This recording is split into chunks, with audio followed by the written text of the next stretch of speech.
আপনি আমাকে বলেন তো যে পৃথিবীর যতগুলা শাসক দল তাদের ফান্ডিংটা আসে কোত্থেকে? আমরা কি কখনো এগুলোর দিকে তাকাই? তাদেরকে টাকা দেয় কে? আসলে সরকারের মালিক কে? হ্যাঁ, যদি জনগণের টাকার উপরে তারা যদি নির্ভর না করে তাদেরকে যদি বড়লোকের টাকার উপরে নির্ভর করতে হয়, তাহলে এটা ছাড়া কোনো উপায় নাই। বিচার কার্যে বাধা দিচ্ছেন ডাইরেক্টলি। এবং এই যে দেখেন তাজুলকে বোধহয় ডাকা হচ্ছে ইয়েতে, আমি শুনলাম সেনা সদরে, তাকে বোধহয় প্রশ্ন করা হচ্ছে। এদিকে জিয়াউল হাসান নাকি সবকিছু মুছে দিচ্ছে। রিপাবলিক, আমি যদি একটা একটা করে ধরি, সেকেন্ড রিপাবলিক বলতে যেটা বোঝানো হয় বোধহয় ফ্রান্সে হচ্ছে প্রথম, এখন এটা পঞ্চম রিপাবলিকে আছে। ওদের প্রথম রিপাবলিক বোধহয় শেষ হয়ে যায়, নেপোলিয়ন শেষ করে দেয় যখন নেপোলিয়ন আবার সম্রাট হয়। তারপর থেকে আবার 48 বোধহয় আবার তারা, না 1848 আবার তাদের দ্বিতীয় রিপাবলিক হয়। বিষয়টা হচ্ছে যে প্রত্যেকটা রিপাবলিক মানে হচ্ছে এক একটা আলাদা করে সংবিধান। তো এখন এরা একটা আলাদা সংবিধান করতে চায়। সেই অন্যান্য দেশেও হয়েছে, কোরিয়াতেও বোধহয় হয়েছে এর আগে। তো দ্বিতীয়, আমরা জানি যে যেই সংবিধানটা করা হয়েছিল 1972 সালে, সেই সংবিধানটা অত্যন্ত একটা কম সময়, 1 বছরের মধ্যে হয়েছিল। সেই সংবিধান যখন নিয়ে যারা সংবিধানের নানান জিনিস নিয়ে সমালোচনা করছিলেন, শেখ মুজিবুর রহমান সাহেব তাদেরকে ডেকে বলেছিলেন যে তোমাদেরকে বের করে দিব গণপরিষদ থেকে, তোমরা যদি বাইরে আর একটা কথা বলো। সুতরাং একটা নিয়ন্ত্রিত অবস্থার মধ্যে ওই সংবিধান হয়েছে বলে আমরা মনে করি। এই সংবিধানকে অ্যাকচুয়ালি আপনি যদি দেখেন যে এটা হচ্ছে একটা নামে মাত্র সংবিধান, কারণ এই সংবিধান দেখে আপনি কিন্তু বুঝতে পারবেন না যে এখানে সব ক্ষমতাই কিন্তু প্রধানমন্ত্রীর অধীনে। যেমন ওখানে বলা আছে যেমন যে আইনসভা বা বিচারকদের মনোনয়ন করবে, কিন্তু আপনি জানেন যে ওটা কিন্তু আসলে করবেন হচ্ছে প্রধানমন্ত্রী। ঠিক সেই হিসাবে আমি মনে করি সেকেন্ড রিপাবলিক যদি তারা করতে চায়, গণপরিষদ করে তারা করতে চাচ্ছে, তাতে আমি মনে করি না যে কোনো অসুবিধা আছে। এখন আরেকটা জিনিস যেটা নিয়ে বলতে চাই, ছাত্রদের যেটা নিয়ে বলতে চাই, সেটা হচ্ছে ছোট করে যেটা বলা হয়েছে সেটা হচ্ছে বাসের ব্যাপার। বাসের ব্যাপারটা বড় কথা না, বড় কথা হচ্ছে ফান্ডিং। এবং আমাদের এক দর্শক আমাকে জিজ্ঞাসা করেছিলেন যে আমরা আইনের শাসন পাবো কবে। আমি মনে করি এই দুইটা জিনিস কিন্তু সম্পূর্ণ একেবারে কানেক্টেড। আপনি আমাকে বলেন তো যে পৃথিবীর যতগুলা শাসক দল তাদের ফান্ডিংটা আসে কোত্থেকে? আমরা কি কখনো এগুলোর দিকে তাকাই? তাদেরকে টাকা দেয় কে? আসলে সরকারের মালিক কে? যারা টাকা দেয়। তো এই টাকা যারা দিচ্ছে, তাহলে আমি মনে করি যে বিএনপিও, মানে যে কোনো দল পাবে, এটা বিএনপি বলে কিছু নাই। এটা রিপাবলিকান, ডেমোক্রেট বলেন, এটা কংগ্রেস, বিজেপি বলেন, সব জায়গায় একই জিনিস। টাকা কোথা থেকে আসতে হবে? কারণ যারা রাজনীতি করছে তাদের জীবিকা নির্বাহ কেমন করে হয়? তারা তো চাকরি করে কেউ এইভাবে পলিটিক্স করতে পারে না, তাই না? সাধারণত করতে পারে না। ওকে, সো আমি এই জন্য মনে করি যে আমার ব্যক্তিগত মতামত হচ্ছে, আমি এখানে একটা সলিউশন দিতে চাই। যে সলিউশনটা কি, যে এইটা হবে হচ্ছে গিয়া জনগণ এই টাকাটা দিতে হবে জনগণকে। যে টাকা দিবে রাজনীতিবিদকে, রাজনীতিবিদ তো তারই কাজ করবে। আপনাকে যদি বড়লোক যদি টাকা দেয় রাজনীতিবিদকে, তাহলে বড়লোকের কাজ করবে। আর যদি জনগণের টাকা নিয়ে যদি তারা রাজনীতি করতে পারে, তাহলে এটা সম্ভব। তা আমার ইয়ে হলো যে একটা বাজেটের ব্যবস্থায়, হ্যাঁ এখানে আরেক জিনিস, আমি মনে করি ফান্ডিংটা কিন্তু একটা বড় ব্যাপার। এটার ব্যাপারে যখন আপনি দেখবেন সেই অনুযায়ী আমাদের ছাত্ররা যে দল করছে তাদেরকে কিন্তু এই ফান্ডিং এর ব্যাপারে অনেক সমস্যা পোহাইতে হবে। এমনিতে তো আওয়ামী লীগের অনেক টাকা আছে, বিএনপির তো একটা ডোনার সিস্টেমই আছে অলরেডি, তাদের সাথে ওনারা অনেকদিন ধরে ক্ষমতায় ছিলেন, ওনাদের সাথে অন্যদের সম্পর্ক আছে, সুতরাং ওনাদের পক্ষে টাকা ওঠানো সম্ভব। ছাত্ররা যখন করতে যাচ্ছে, আমি দেখতে পাচ্ছি যে ছাত্রদেরকে কিন্তু অনেকেই কিন্তু এটা নিয়ে আক্রমণ করছে। ছাত্ররা কিন্তু একদম অ্যাকচুয়ালি একটা, মানে তারা একেবারেই নতুন, সুতরাং তাদের কিন্তু এই সম্পর্কগুলো তৈরি হয় নাই যে এই টাকার বিনিময়ে আমি তোমাকে ওই পলিসিটা দিয়ে দিছিলাম, সেটা নাই তাদের। সুতরাং তারা কিন্তু একটা এখন নতুন করে হতে পারে, আমি তোমার এখন টাকা দিলাম, পরবর্তীতে তুমি আমাকে সুবিধা দিবা।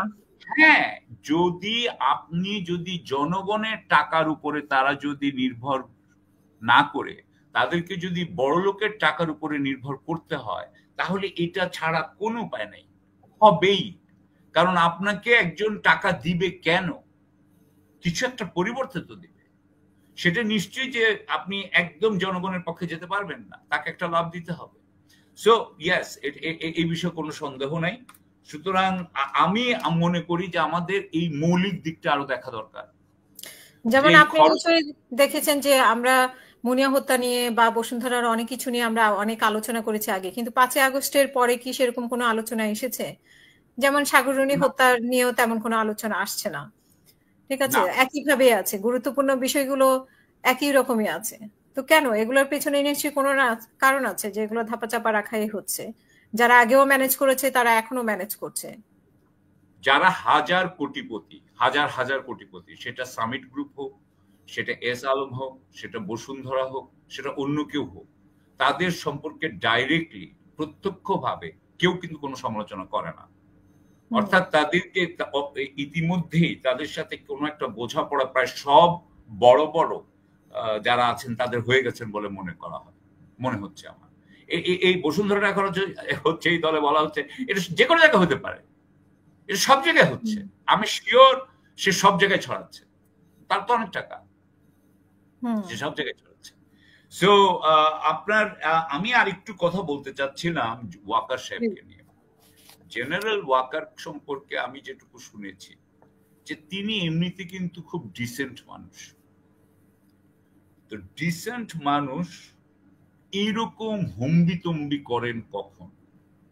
ওই যে মুস্তাফিজ যে বলে বডি ল্যাঙ্গুয়েজ, তার বডি ল্যাঙ্গুয়েজটা আসলে কি বলে? আমার কিন্তু মনে হয়েছে যে তিনি ভয় পেয়েছেন। এটা ভয় পেলেই এরকম ভাবে রিয়াক্ট করতে পারে, ভয় পেয়েছেন উনি। এই ভয়টা উনাকে কে দিতে পারে? ভয়টা উনি কোথেকে পেতে পারে? আমি তো মনে করি প্রতিবেশী রাষ্ট্র ছাড়া আমি অন্য কিছু দেখি না। মানে আর কে উনাকে ভয় দিতে পারে?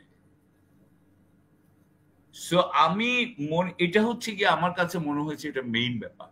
এবং সেখানে বিডিআর এর কথা যদি বলে থাকেন, বিডিআরটা একদম বন্ধ করে দাও, এ ব্যাপারে কোনো কথা বলা যাবে না। অন্য ব্যাপারেও কিন্তু রয়ের, আপনি এনএসআই ডিজিএফ এর বললেও র চলে আসবে, কোনো ব্যাপারেই কিছু বলা যাবে না। এবং বলেই আবার কি করেন, উনি বলেন তদন্ত কমিশন দেখবে। মানে এটাও তদন্ত কমিশনকে যে একদম আসলে এটা একটা আফটার থট। উনি যখন বলেন যে তদন্ত কমিশন দেখবে, এটা একটা আফটার থট, আসল কথা বলে দেওয়া হয়েছে।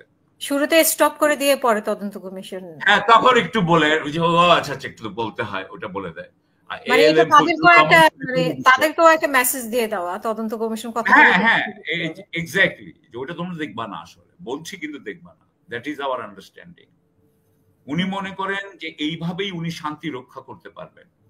উনি যারা বাংলাদেশের এই বিপ্লবের বিপক্ষে, যারা আওয়ামী লীগের পক্ষে, তাদের সাথে কম্প্রোমাইজ করে তাদের কথা শুনে উনি মনে করেন শান্তি রক্ষা করবেন। এটাই হচ্ছে ওনার ইয়ে। কিন্তু একটা জিনিস মনে রাখতে হবে, উনি কিন্তু অ্যাক্সেসরি টু, কিন্তু বলা হয় যে আপনি যদি হত্যাকারীকে পালাতে সাহায্য করেন তাহলে আপনি কিন্তু অ্যাক্সেসরি টু মার্ডার, আপনার চার্জ কিন্তু অ্যাক্সেসরি টু মার্ডার।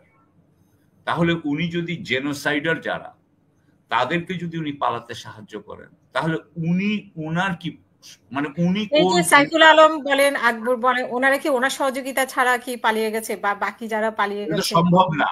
এটা তো মুস্তাফিজ যেভাবে দেখালো, এটা ইজ ইম্পসিবল।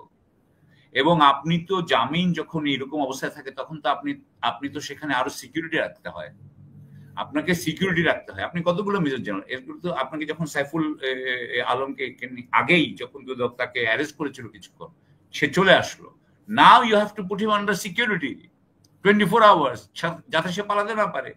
কিন্তু আপনি তো এটা রাখেনি, বরং তাকে সাহায্য করেছেন, আমার জিজ্ঞেস করলেই বের হয়ে যাবে। সো আপনি কিন্তু অ্যাক্সেসরি টু দিস মার্ডার বলা হয়। এখন এখানে মার্ডার কি হবে, এখানে কি হবে আমি জানি না, উনি অ্যাক্সেসরি।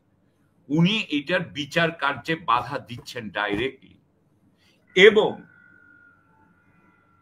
এই যে দেখেন, তাজুলকে বোধহয় ডাকা হচ্ছে ইয়েতে, আমি শুনলাম সেনা সদরে, তাকে বোধহয় প্রশ্ন করা হচ্ছে।